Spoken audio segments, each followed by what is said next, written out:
So the folks that are up here with me today, I'm really excited to have. They're both incredibly talented, and I've had the pleasure of working with both of them at different points over the last year or so. I think with TJ, I think we were actually probably just about exactly a year ago, and Alex as well, I had the pleasure of working with last summer, and we'll talk a little bit about some of that material as well. But I'll let you guys, give it the full honors and who you are.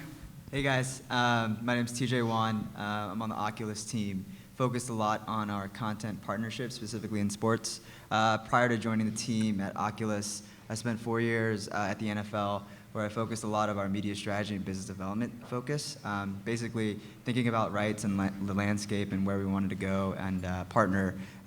Spent a lot of time focused on the DirecTV and out-of-market package, as well as a lot of the deals we did with Microsoft. And so using a lot of those components and thought processes to now think about the future platforms, specifically in Oculus, and what VR really means to the sports community, and more importantly for our users.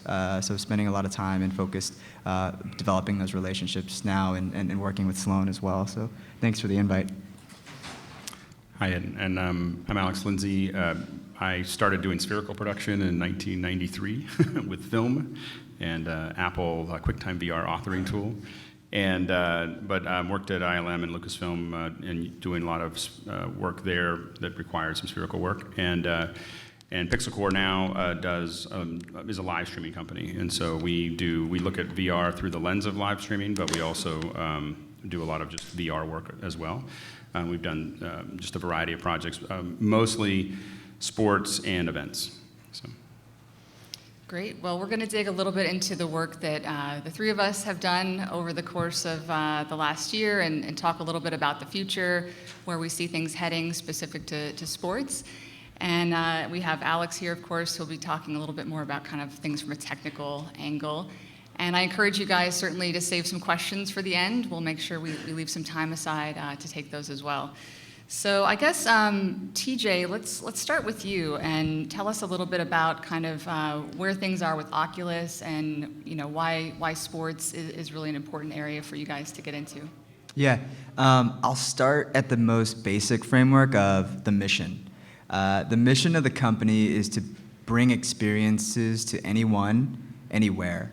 And I think it goes broad. I mean, I think traditionally people will focus on Oculus as being a traditional gaming platform. I think that's right in some parlances, especially with the Rift and Focus, but I think that we're focused on broadening that content landscape. And so when we look at a lot of the data, where we have now over 1 million hours of viewing time on the actual Samsung Gear VR units, where we've partnered with Samsung on, and going forward, I think you can't deny the amount of consumption that we're seeing, which is we have more game titles on the platform today, but I think if you look at the actual consumption metrics, over 50% of that's driven primarily through viewing content, so video experiences and others.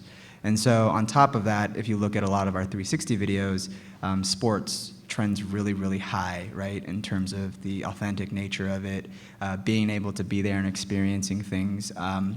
And more importantly, people just the intangibles of not being able to go and experience those things near the sideline with players. It has the kind of intimacy and level that people really want. So I think first and foremost, it's in line with our mission.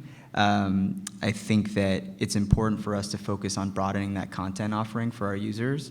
And then I kind of want to spend a little bit of time just discussing a lot of the questions that we typically get, which is, hey, in sports, 70% or plus of that audience, forget what the right Nielsen metric is typically consumed while using a second screen.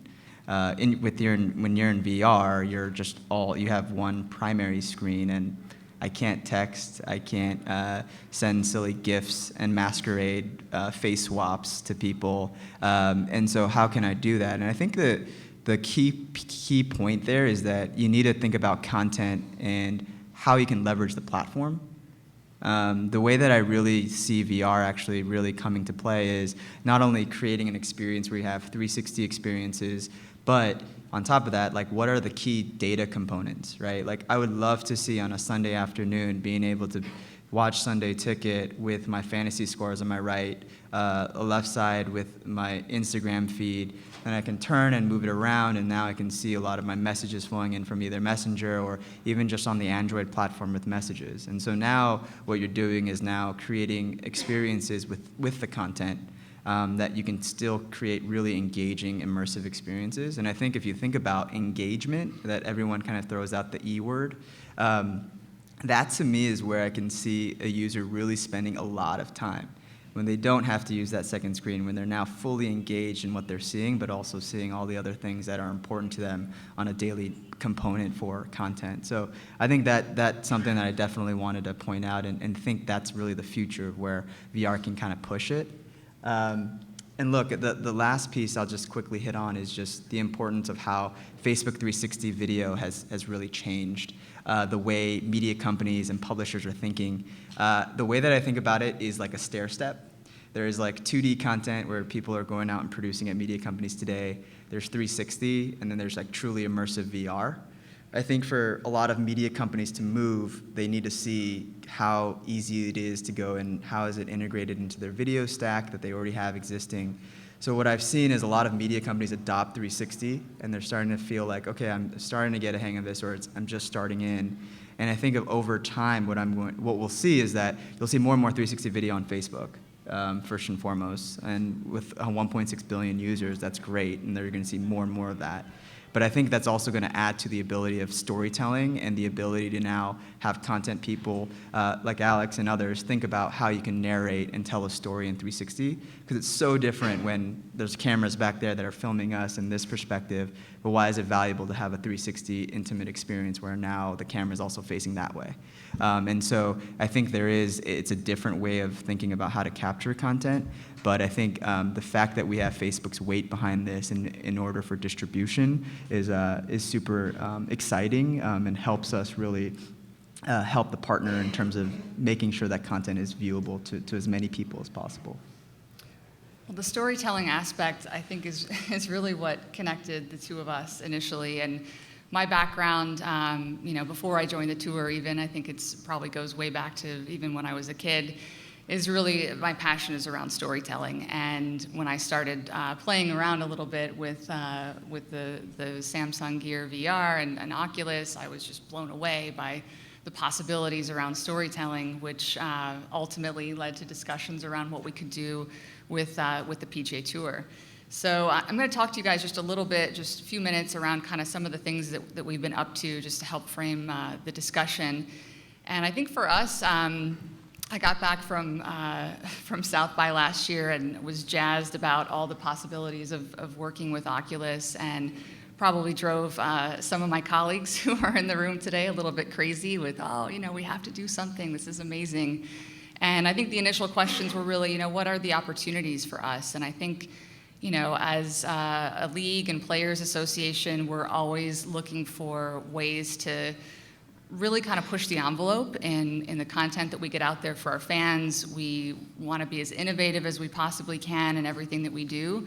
And those are things that, probably someone that's not super familiar with the tour, they might seem strange. It might seem to go against kind of that stereotypical notion of golf, but that's really kind of our mission at the moment, is to figure out how we can engage our fans in truly interesting and immersive ways.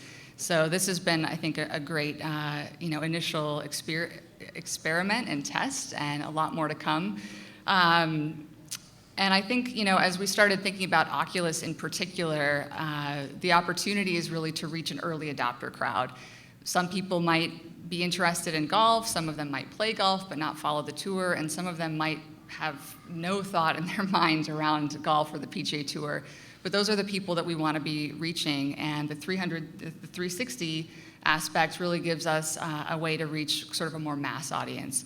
So ultimately, we've really started kind of investing in the space, and it all began for us with some test shoots that we did last summer that Alex was a part of, and that was really an opportunity for us to get out there and kind of learn what might work in the space, what might not work so well as well. This is Harold Varnett III, if you guys are familiar with him, super funny guy. with also, I think, the greatest head cover in golf, just for the record. But this was last summer. We got out for our test shoot, and we've got our web.com tour, which is sort of the feeder tour to the PGA Tour. And we produced some content there, and there were a number of reasons that we chose that particular event. One is getting on the web.com tour. Sometimes we can get around a little bit more with some easier access. This event wasn't on TV, so we weren't worried about getting in the way of any broadcast cameras with anything that we might be doing. So we decided to, as part of our test, film on a non-competition day as well as a competition day to really give us a true sense of the types of stories that might ultimately see the light of day for our fans. And we, I think, definitely learned a lot. And some of the takeaways that we had were really, golf is very unique in that, we're at a new venue every single week. We don't have the luxury of, playing in the same arena all the time.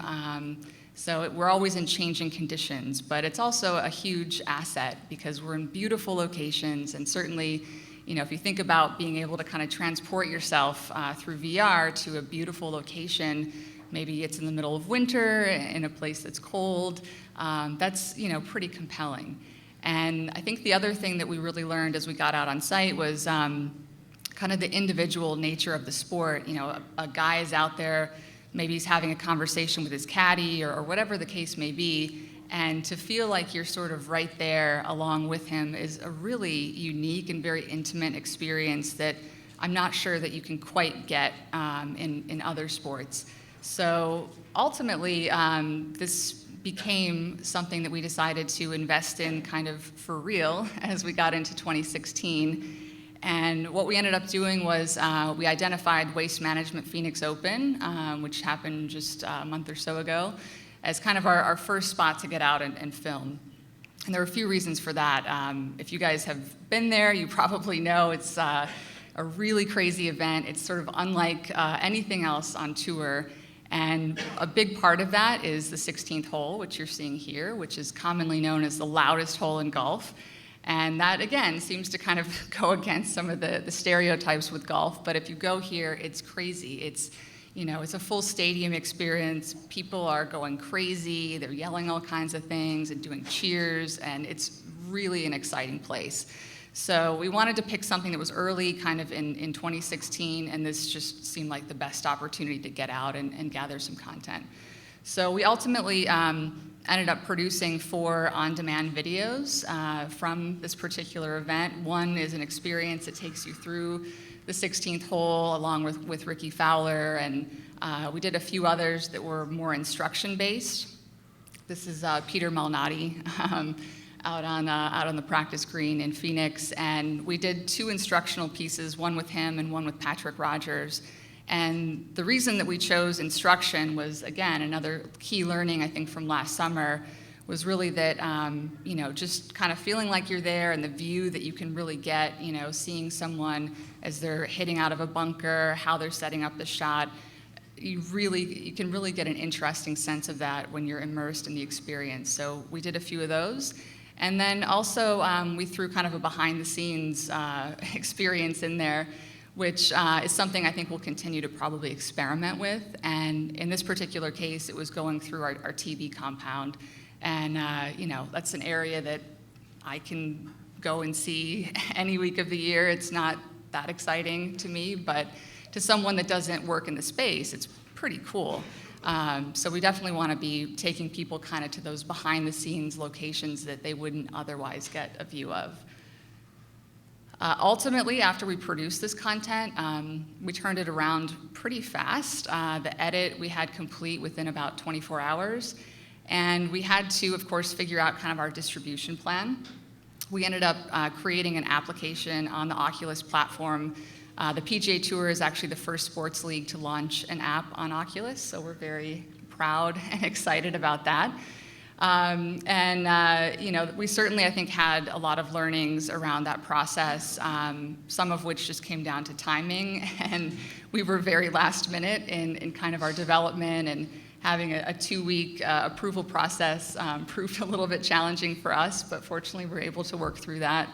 and get some good promotion from the Oculus guys on their home screen of their app store as well. And then the Facebook 360 piece that I mentioned earlier too was, I think, really important to what we did and helped us reach that more mass audience along the way. Hey, Sloan, on that last slide, can I just add a couple of points? Yeah, of course. I think one thing, just like tactically, of how it actually went down in terms of the process, I think it should just highlight, I mean, the fact that we literally met at South by Southwest. I remember this like breakfast meeting of like what we want to do in VR. I think our platform at that time had 9 experiences in it. So I think me coming in of talking this grandeur, and now we're over 350 plus, right, over within a year, and that's growing. And so by the time the summer launches with the S7, so every S7 that's pre-ordered comes with the Gear VR for free. And so if you look at the distribution, it's definitely changing for us in terms of the number of people that's on the platform, but it's also the folks and the types of content experiences that are available. And I think that if you just look at the last year, it's like, hey, how do we test this? How do we internally get buy-in? Because over time, is this a business that we could actually go and create monetary value for the leagues? And then for us as a distribution platform is how do we differentiate our platform versus others to bring these kind of unique experiences together? And so as you look at all of this kind of forming, I thought it's just kudos to the PGA Tour team to kind of push forward and really drive it for 360 as well as Oculus. But I think largely it's a trial and error. I don't think the one thing I hope Alex will hopefully hit on this, which is no one's a true expert yet. I don't think there is no playbook in terms of the 360 capture process and also how it can be streamed and all of this good stuff. It's early. We're trying to go and really push forward on this, and I think sports is going to be the right medium and perspective that we want to push really hard in. Absolutely. It is amazing to think how far things have come in Yeah, a it's year, crazy. and how far things will probably go in the next year or so. Yeah. And we'll touch a little bit on kind of where we see the future going in a little bit. The immediate future for the PGA Tour is we're going to continue to enhance and tweak the app that we have in Oculus, and of course we're going to be developing additional content and really look at, in addition to that on-demand storytelling that we want to continue to do, what are the other opportunities around live production, which we'll speak to in a moment, and even kind of going through and looking into our archive, stats we have available, things of that nature that could also be pretty compelling in a VR app. And then just one last note, because I've started getting a lot of questions on this, which is, all right, you're in the space, how are you guys monetizing this? And the answer to that question is at the moment that we're not. We're really here to really do a lot of testing and innovating and kind of see where it can go. But we are thinking very hard about that sponsorship angle, and it's an area that I think we'll probably dig more into later this year. And we see some different opportunities between, on-site experiences that a brand could own, or positions within our app, or even in the storytelling process itself. So I think a lot more to come there, and that's, I think, another aspect that I don't think anyone has quite figured out exactly how to do, to the point that TJ was just making on being an expert in the space. So a lot more to come there. So with all that in mind, I want to kind of maybe jump back a little bit and talk a little bit more about the process and how all of this and your experience has sort of come to be over the past couple decades. Sure, and I'm really only going to look at a handful of things just to kind of explain some of the major challenges that you have when you're talking about streaming. So Apple somehow started 20 years ahead of everyone and ended up 10 years behind. And I'm not exactly sure how they worked that one out, but in the early 90s, they had this QuickTime VR authoring studio, and you'd take film out and you'd scan that film. So you take it to these big rigs that would manage your camera, and you take 36 photos, and then you would write a script that would put it into a QuickTime VR. It was quite a process. So that was where I started doing these. And a lot of what we were doing them for was legal reconstruction, real estate, and then I ended up using them for reflection maps for visual effects. And so anyway, we shot a lot of these. If you go to the next one here, the big issue is, of course, is a camera. Now this camera does not work very well for VR, if you're wondering. But what we're looking at here is the thing that you're going to see with all of the hardware that you're using, all the cameras, the big challenge that we're constantly dealing with is what's called the nodal point on the lens. And the nodal point is the point in which you can rotate a camera and you will not have any parallax.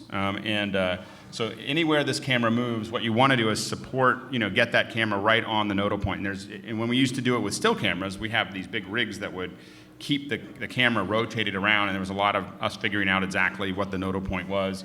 And what that's doing is, of course, is to get rid of parallax. And if you look at this next one, parallax, of course, is that the stuff in front of you is going to move faster than the stuff behind you. So when you're actually moving, that tells us, that's the perspective, that tells us it's moving.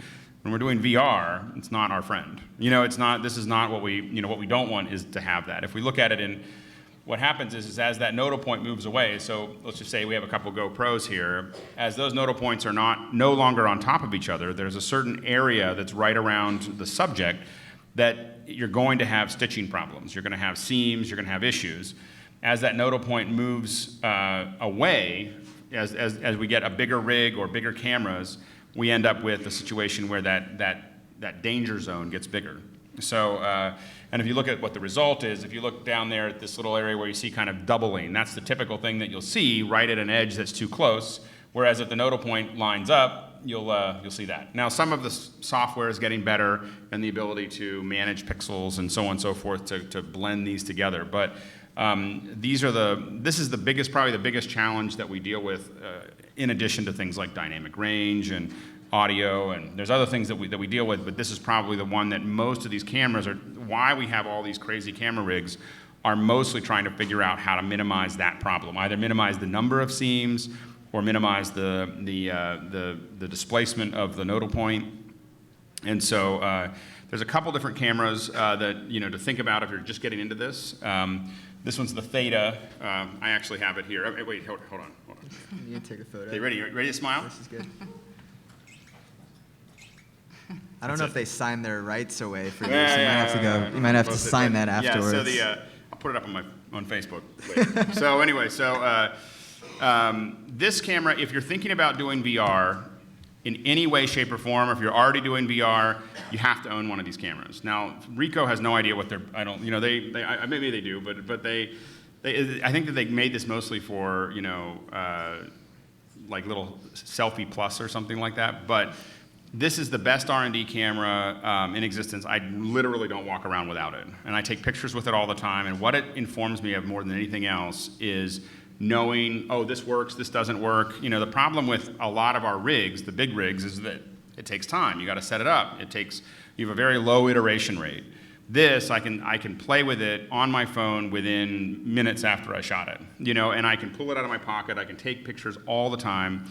Now, one of the things you'll see here is that the sensors are right next to each other. So of course our parallax is very low, which means that the stitching is not always perfect, but oftentimes very seamless in a well-lit area. You deal with one other issue, which is rolling shutter issues if it's low light. Oh, and just to add to that, for those that aren't used to that takes photo and video.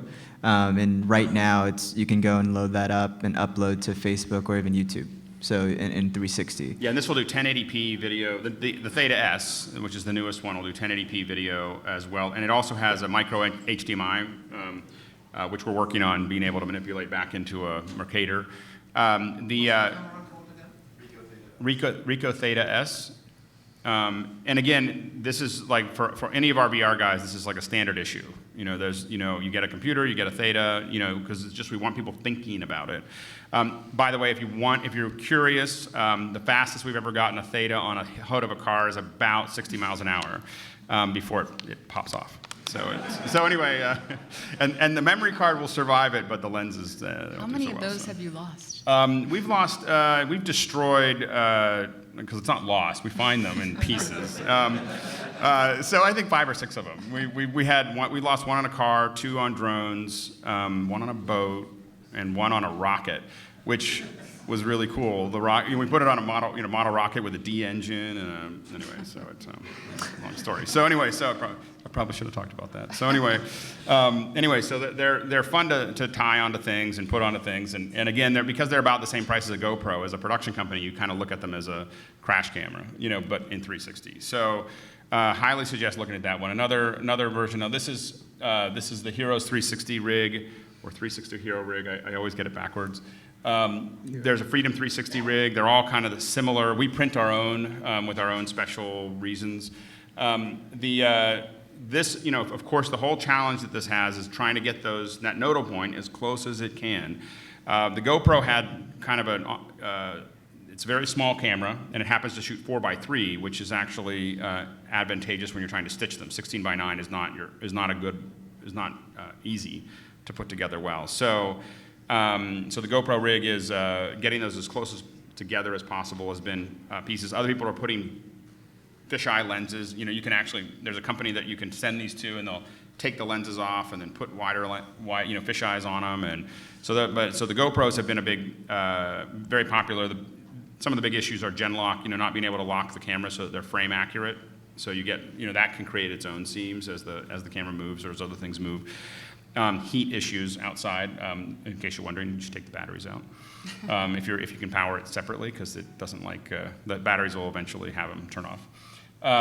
This is the Odyssey that GoPro is going to be, or I think they're shipping now in small numbers. And this is a 16 camera rig. Now this is not purely a stitching. It's actually rebuilding the scene from the cameras, and so you're getting a 3D experience from that. And it's probably this one and the next one, which is the Ozo, is probably the best viewing experience that we've had as far as 3D spherical production. And both of these are capable of much higher resolutions than what we get typically with a lot of the other solutions. What you end up with typically after you've stitched it is something that looks like this. This is a Mercator projection, or that's what we tend to call it. And this is actually a photo that I took with this camera, with the Theta. So, and you'll notice that no one's holding it. You can put it on a tripod and control it with your iPhone. So now this specific image is about 5,600 wide, I think. The video, most of the streaming video that we've been doing, if you're looking at live, is 4K. Now you may think that 4K is a lot of resolution to be streaming at. The problem you have to remember all the time is that when you're streaming for VR, if you go to the next one there, that's what you're looking at. So you're taking that little bit and you're putting it in that's what you're looking at any one time, is this little window inside of this giant frame. So as a result, most likely somewhere in the future we're going to want to go to more than 4K. We're going to be wanting to stream in 6K or 8K, to give you a very, very realistic view. Now that's a bandwidth problem, that's a cell phone problem, that's a hardware problem. There's all kinds of things that are challenging, but we think that that's kind of in the future. And then of course stereo, which can be top, bottom, side to side, is another going to add more resolution. So there's somewhere in the future, until we move to other technologies, that you're going to be looking for an 8K by 8K or 4K by 4K, live stream. And so that creates some of the other challenges with live streaming is just bandwidth, processors. 4K encoders are not, Alex, can you explain the stereo in layman's terms for everybody, just so they understand so that? the stereo projection, in this case, you would have two cameras that are, stereo, you have two cameras or two sets of cameras, or you're going to interpolate those cameras. So the Ozo and the Odyssey interpolate stereo, whereas other rigs will actually have two cameras that represent each eye. Now, typically those cameras are spaced in what we call, for the camera, it's interaxial. For our eyes, it's interoctical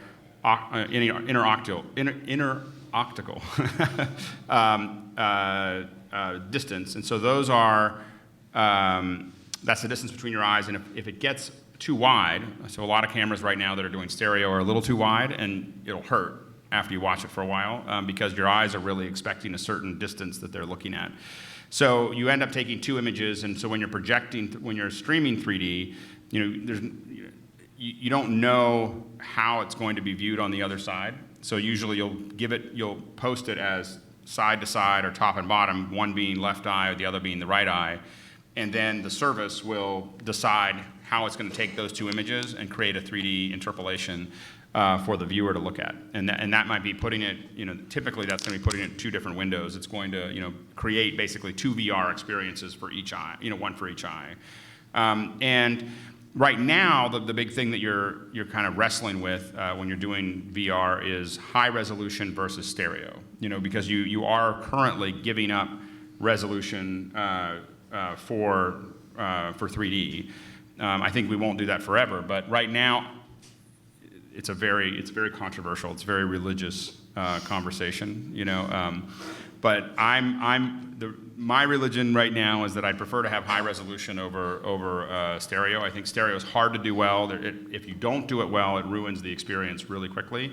So the risk is high, and you're giving up the resolution. So I prefer a much larger 2D experience as opposed to a 3D experience. Although obviously what we do a lot of R&D on is how to do both, but we're still work in progress. We talked a lot about the challenges of production, maybe steering it back around to golf. Let's dig specific into golf. What are some of those challenges that you've run into either with us or on your own? Yeah, so we have my family has the luxury of having a golf course. So we couldn't figure out what to do with the farm. It wasn't making any money. So we do a lot of shooting around this experience. And a couple things that are challenging. One is, of course, dynamic range and being outside. So in a perfect world, you go out and shoot when it's cloudy before it rains, because you get this nice, really, everything is in lower contrast, which is really great for these little cameras, the GoPros and so on and so forth. We don't have the high dynamic range that we would expect with film or with some of the higher end cameras yet. And so dynamic range becomes a complexity.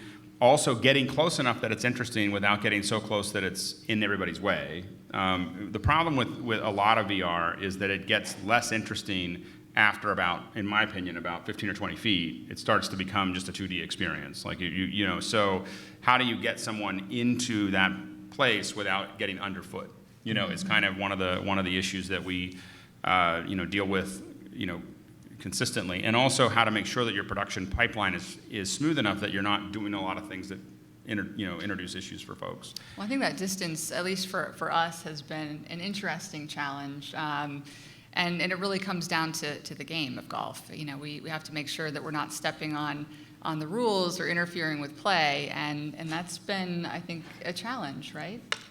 I think absolutely, and I think that one of the things that makes that it kind of leans towards VR being a second experience. Like you might watch the golf on a regular TV, but you might want to see an experience of what it's like to be the caddy, or what it's like to be or shoot during, as we experimented with shooting on the practice days, where you can get right behind somebody, or you can have, I think that shooting out, hitting them, getting out of a sand trap and explaining how they're going to do that.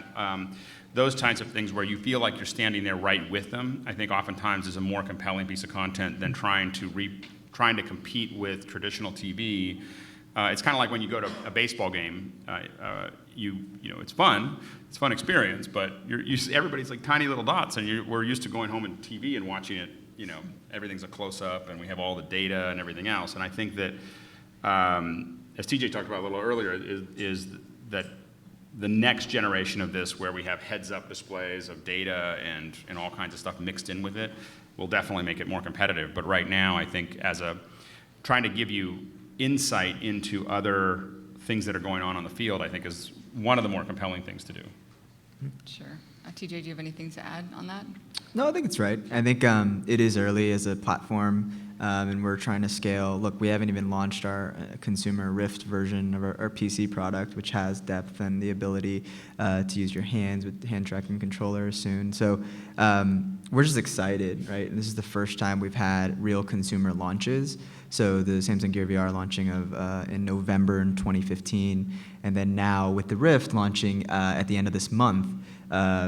It's just trying to get as many devices out there with compelling pieces of content, and then I think from there it's changing it, revving it, and seeing how those users are actually engaged on our platform, and what we can do to entice them to find different ways of finding value in those content experiences. And I think one of the things is to think about when you're watching something and you're trying to think about whether VR works, a lot of times what I'm thinking about is how often does my head move?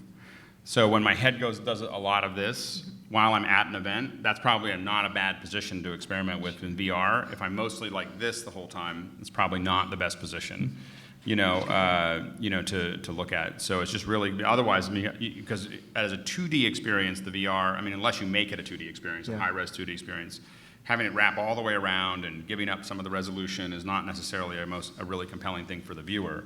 Whereas if you have something that you're moving around and looking at, I think some of the stuff that we experimented with the ball going over your head, we had the rig on the green and not stuff we could do during competition, but having it go over your head or a putt that goes past you or those kinds of things I think were really really compelling. And again, the challenge is not being underfoot when doing the production.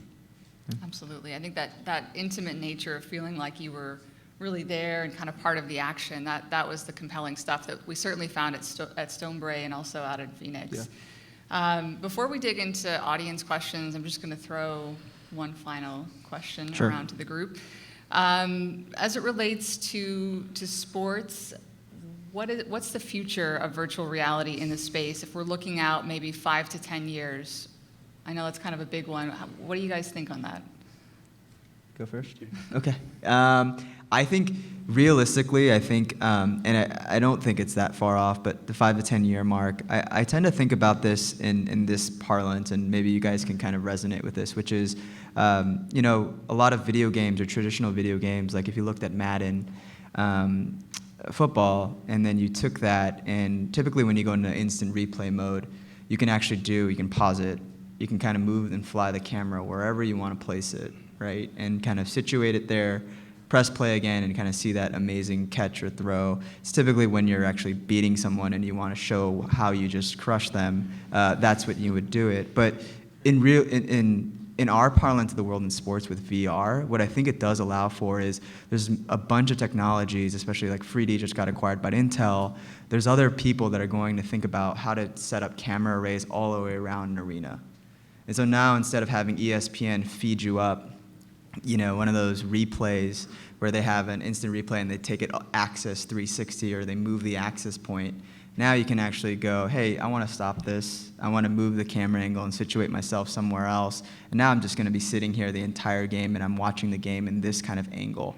I really do think that is, I think we as people are probably lazy, so we probably don't want to be kind of controlling the camera. But I think what this will allow for is other folks with broadcast rights and other folks that are bringing that medium or content to you to place you in those avenues where you could be behind Tony Romo when he gets sacked, or you can be behind Steph Curry when he shoots that 45-foot jumper. Those are types of things that I think are realistic, and call it 5 to 10 years, where it just will change the game of sports. It'll just really intimately put you in a place you've never really been and never really been able to experience, and that's what I can't wait for. I can't wait for my parents or even my brothers to see that, and from a technology standpoint, push that from a hardware platform and also content perspective. Yeah, I think that I agree with that. I mean, a lot. I think that as we move into things like light field and so on and so forth, where we're not taking a point of interest and capturing everything around it, but we're actually capturing the entire space, and that's every 3D pixel, basically a 3D scan. And you're seeing experimentation with that in the NFL right now. It's kind of a cheat at the moment, but it's starting to give you that. That's the early experiments of that. And football will actually probably be the last thing that you do it with because it's so big. Maybe cricket will be the last thing, but the field is so big, it's really difficult. But you might see it more in stuff like MMA or boxing or whatever, where they're able to. You imagine being able to walk around as if you were the ref anywhere and be able to view the event, and it would be, and that's probably in the 5 to 10 year where we start at least seeing some pretty darn good experiments of that happening. It's still pretty far out. It's computationally very expensive to do it right now, and those are some of the big issues. But I think that being able to hop around an event, whether it's right next to the dugout or right into the game, and then also what we tend to internally call the being John Malkovich view, where you have some sensors or whatever, and you get to see what it's like as a quarterback when you're coming back and you look out over the field and you really get a sense of what they're looking at. And I think that those kinds of things we're going to see most likely in a lot of the experiments that we've been doing with football are actually high school football because it's just there's no rules. I mean, people will let us do a lot of things, and so but you'll see it trickle instead of possibly NFL down, more like high school up, where people are experimenting with it and they start taking better experiments and doing it in college and then and so on and so forth. But I think that from a sports perspective, I think that's it, as well as tons of heads-up display. This is not going to be this kind of I'm just going to sit and watch something is going to go away probably much sooner than that. Definitely in 5 years, we're not going to be just kind of relaxed and watching. It will be like the Sunday experience of the football game, where there's sports and conversations and all kinds of stuff that was talked about earlier, and you'll be able to grab onto things, and the little hand controllers that we're using will be gloves, and I think all of that stuff is and that stuff. I mean, the gloves and VR have been around since the late '90s, so it's not a lot of those things are just a matter of maturation. I think that for us, that data, the heads-up display type stuff, very important for what we do. Certainly from a tour perspective, we gather a ton of data around every shot, everything that's happening on the course, and that's going to open up, I think, a ton of possibility, possibly before the next 5 years. And then I think it's that interactivity. You think about being able to, if we go back to instruction and some of the things we've been playing with there, being able to get a live lesson or really to kind of feel like you're picking up a club and replicating what Peter Malnati just did out of the bunker or whatever the shot happens to be. That's I think going to be super compelling. So there we go. I think let's dig into some questions. I think if you guys can step up to the mic. You might have to use the mic, guys. Yeah. Preferred.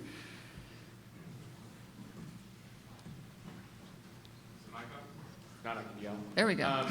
2 questions. Be curious to hear about your recommendation experience with drone rigs.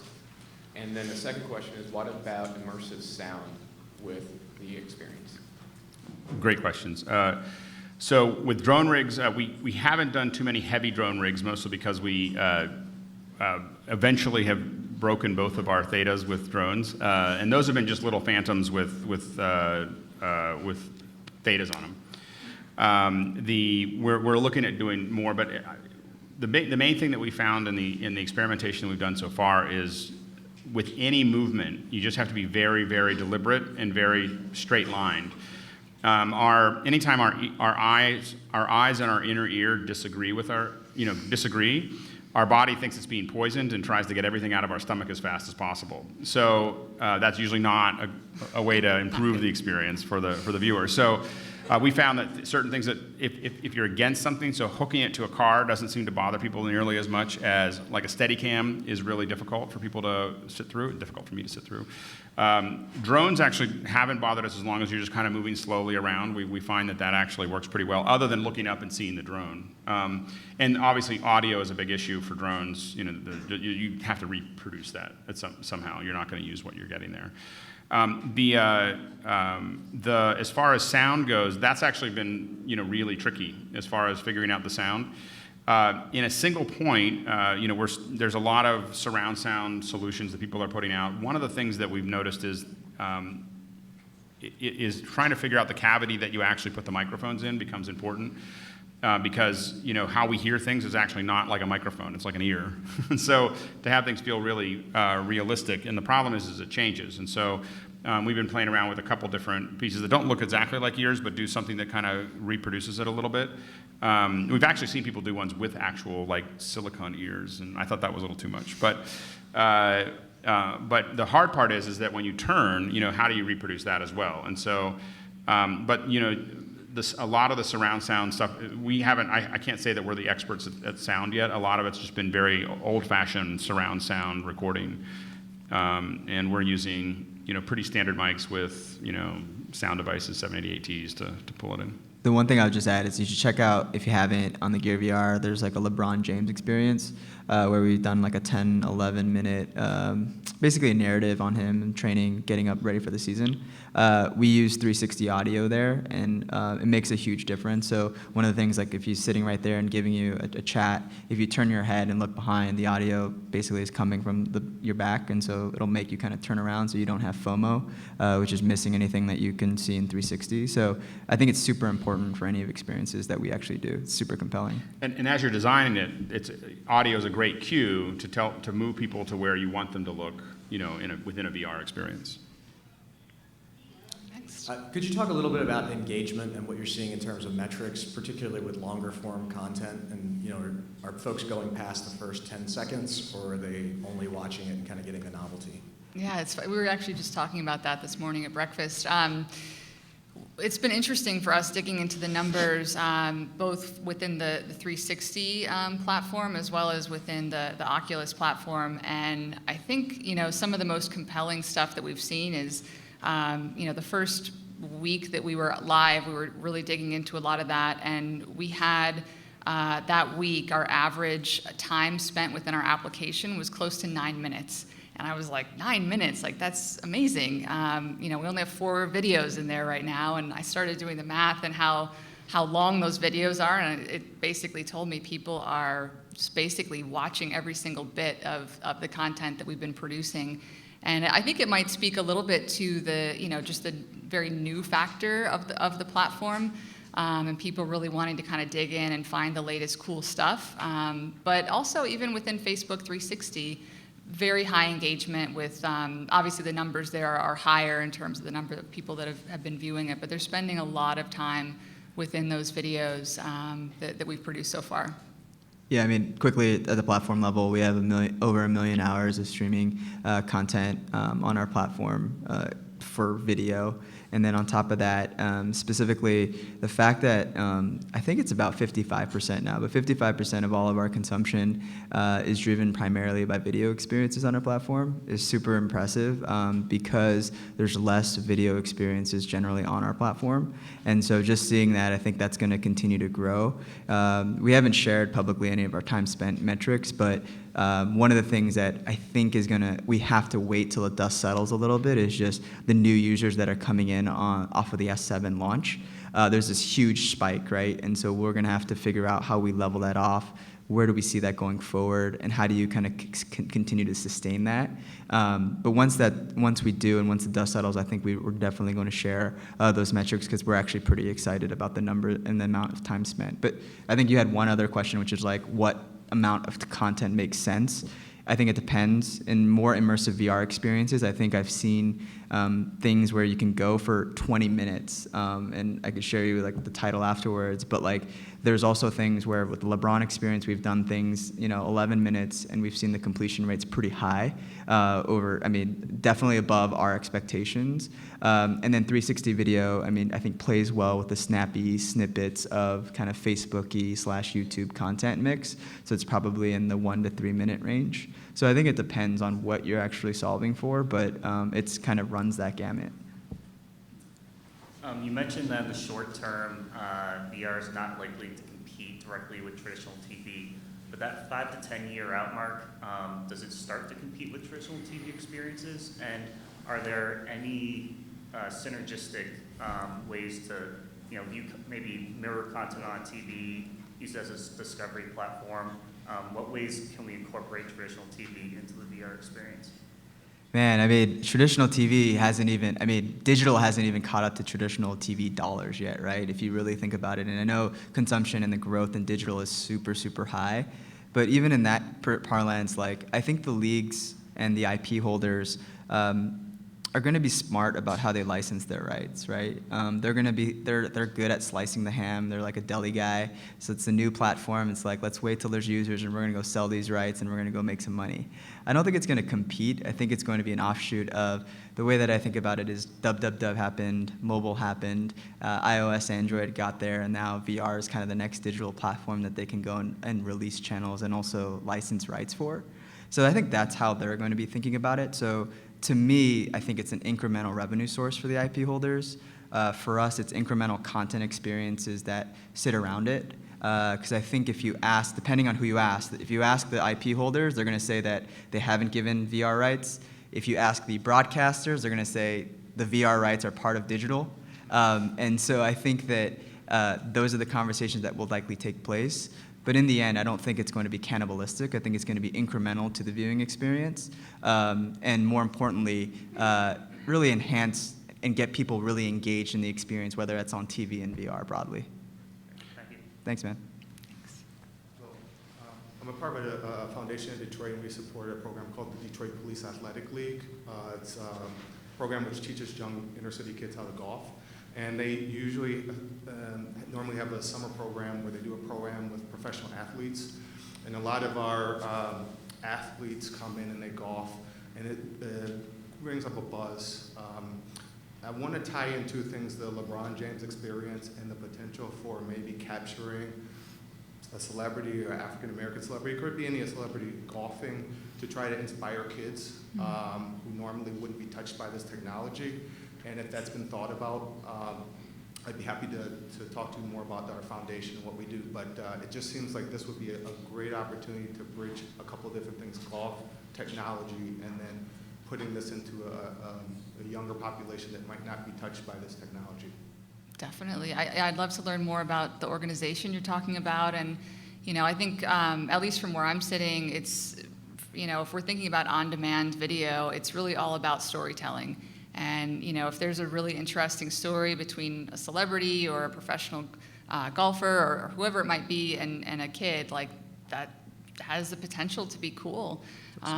It sounds interesting. I think we want to make sure that the stories that we're producing are differentiated, and we're finding new things all the time that we can deliver to our audience. And I think part of that is making sure that we're not replicating the same stuff over and over again. So for sure, I think, from the tour's perspective, we want to find new things all the time that we can deliver. When we're talking about live video, especially with 360 streaming and the issues with that, I was just wondering, Facebook just came out with the solution of adaptive streaming, where it's only viewport based, so depending on where you're looking, they're only showing you the video that you would see at that moment. I was wondering what your experience was using that, and then also if there's solutions like that aren't even related to streaming, but even for when you download a video and just sort of basically you're chopping it up into portions that people will then look at. So you're not playing 4K or 8K at any given moment. You're only playing the portion around where they're looking. So I was wondering if you just tried that or Have you used it? We haven't. So I have used it more on the dog fooding side. That's what we call it, just to test things on the Facebook side. 6K, doing anything at a kind of adaptive rate is definitely a game changer in VR, because one of the things for us, I think Alex alluded to it, of what your picture is in terms of where you look in the headset, or you call it field of view, right when you're looking straight. When you're rendering the entire scene, you're just taking away bandwidth and considerations of that scene. So when you start doing that, I think it's super helpful, and especially if you're using the tools initially to figure out where you want that individual to look in terms of the audience, it really keeps you focused on what you need to do. So A, it makes the quality so much better in the headset, and then two, I think that it's more targeted and focused in terms of the approach for the user. And lastly, I think it's going to be a game changer for us in terms of really scaling out that video infrastructure. We've been leveraging Facebook for that, and it's been awesome to kind of see that scale. So we're excited to see that and how that actually improves the viewing experience. And I think we'll have more facts once we have it really out there into the ether, where everyone is kind of seeing it and using it. But until then, right now we're just excited about seeing the products. And I think it also depends on the content. With a lot of this stuff, about 80% of the content that we've shot in VR for VR has been 210 degrees of worthwhile content. And so and maybe a little bit more than 180, but so a lot of the stuff you're looking forward. If you're really driving people to look around, then it becomes it's not as effective, but 90 it's 90% of the content. It's perfect. I think we've got time for one more question. Okay, I got tons Make of it a questions, good one. so I'll try and condense this into something manageable. But basically, it's about the multi-screen, habits that we have, and condensing this into a single screen. Where do you guys see the real like real estate value of like advertising and marketing. I mean, even when it comes to like maybe the black hole at the bottom or something. Yeah, I'll talk about it at the platform level, and then Sloan, feel free to talk about it at the content level. If you look at the way we have approached product launches at just traditionally at Facebook, I think that, let's take Instagram, for example. We didn't start monetizing with advertising until they hit 400 million active users. 98% of our revenues at Facebook are driven from advertising. So we're not dummies to how that actually should work, and we'll kind of scale out. I think the intent is going to be, let's focus on the user experience. How do you scale that up? How do you bring a compelling platform that has social features, that has billing, that is global, that has currency fluctuations, a platform, the video infrastructure? How do you actually build in all the product experiences that are going to be successful to sustain this long term? Get the users on board, get great content that people can actually consume. And then as that scales, we're going to have to think about real monetization, right? Right now, we're offering transactions, in-app purchases, others, and subscriptions and models that are probably going to come to fruition. But I think the intent is, look, I think we'll eventually monetize this. I don't know when. I don't know what that right timing is. But if you just look at precedents, I think we're going to wait till we have a big user base, because a CPM doesn't matter when you don't really have the people there to actually go and scale that. So that's why I think a lot of people initially, when they're thinking about this, is, hey, like, how do we do brand sponsorships? How do we kind of bring this in before it kind of curtails and goes up and to the right? But that's definitely on our minds, and we're definitely thinking about it a lot. So where are you putting it then? Say that again? So where are you putting all the social media then?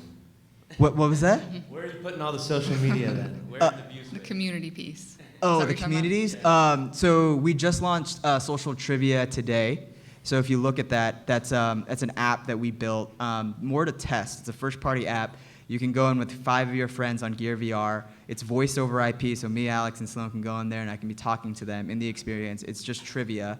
It's free, and you can go and test it out. But the reason we launched that is to get debugging, to learn, to figure out what our ecosystem is. We have Facebook to learn a lot about what social features matter, and then eventually we're going to integrate that into a larger social set that we can really give to all of our developer community, so our content owners can actually leverage all of that. So that's our intent, that's our focus. We're going to continue to drive that. Social is a big, big driver for why we're doing this and why we're focused on this medium. So John Carmack is super excited about that too, and he's pushing really hard. So for us, as if our CTO says we're going that way, we're going that way. So we're excited about that launch. So you guys should check it out. It's out there in the ecosystem today. Great. Thanks, CJ. Yeah, thanks, Great. man. Well, thank you, everybody, for coming. Yeah, I think thank that you. concludes our session. And if you have anything, any follow-up stuff, I'll be hanging around a little bit. So Yep. thanks. Thank you.